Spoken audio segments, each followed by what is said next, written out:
Not that I expected it to be bad, but I'd say I was nervous about this one and had low expectations. However, I am stoked to admit I was completely wrong to think that. My socks had been knocked off. Wow.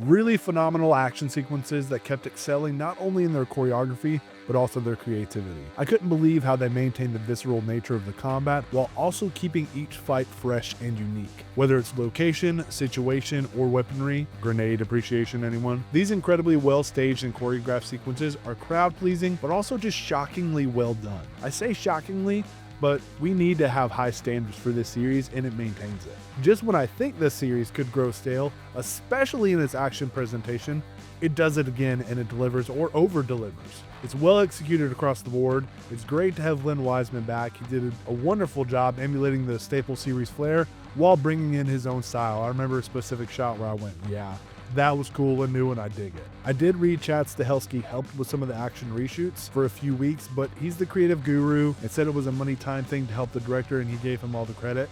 So I'm good with that, but his style and the sequences really do shine and probably help elevate it. Ana de Armas was a shoo-in for the role, hope I'm pronouncing that right. She excels in the fights and carries the film pretty effortlessly. She doesn't have a lot of dialogue, but when she does, there are moments that are a smidge unconvincing, and I feel like her best dramatic material may have been cut. We don't really get the downtime to resonate with her like we do with John Wick in the other movies, and so I was hoping for a little bit more of an emotional core there. She's a bit of a nothing burger with a standard plot, but still likable because of how she carries herself and everything else. And by the way, outside of the opening scene, this really didn't need to be called Ballerina because there's very little ballerina in it, even if I'm ultimately fine with it. However, 5 films in, and I can't believe we still get such interesting world building. You think they'll run out of ideas and some new genius original element gets thrown in. And my goodness, I love it for that. But this is where the majority of the issues come in. There's a lot introduced with a ton of slow burn buildup that does not quite pay off in the finale. All the new elements sound great, are cool,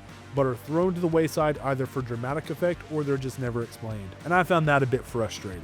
There was some confusion on timeline placements as well. I understand that this is set during and after John Wick Chapter 3, but before Chapter 4. Okay, cool, there's some room there, but John Wick himself has a more substantial role than expected, and it seemingly conflicts with some of what we see in Chapter 3 and 4, not in events, but in like action and what happens. Like, wait, how could he do this if this happened? And although my friend and I were able to rationalize a reasonable headcanon explanation for this, we shouldn't have to. It can just be messy to retroactively do integral spin-offs like this, and it shows a little bit here. Honestly, this is a case where I think a director's cut or something on Blu-ray or an extended cut, where they add some of the things seemingly shot back in, would help. I don't know that for a fact though. Last thing I really liked. This is a female-led action film, so there's going to be accusations of girl boss this and woke that, which I wasn't too concerned with those things, but sometimes the realism of how a smaller, more petite woman can manhandle men twice her size does break reality a little bit.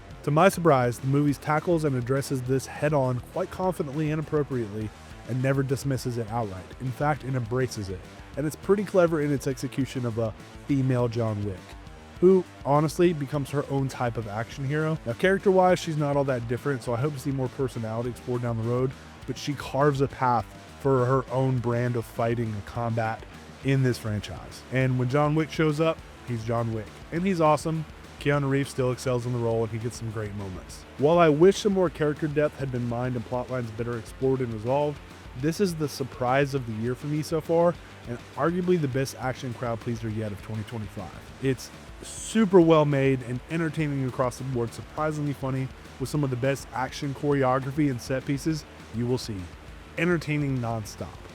From the world of John Wick. I don't love that subtitle. I know they're trying to be unique, but it's just, I don't know. Man, I don't know a better alternative either. I give Ballerina 4 out of 5 stars. Thanks so much for watching, and remember, always look for the good.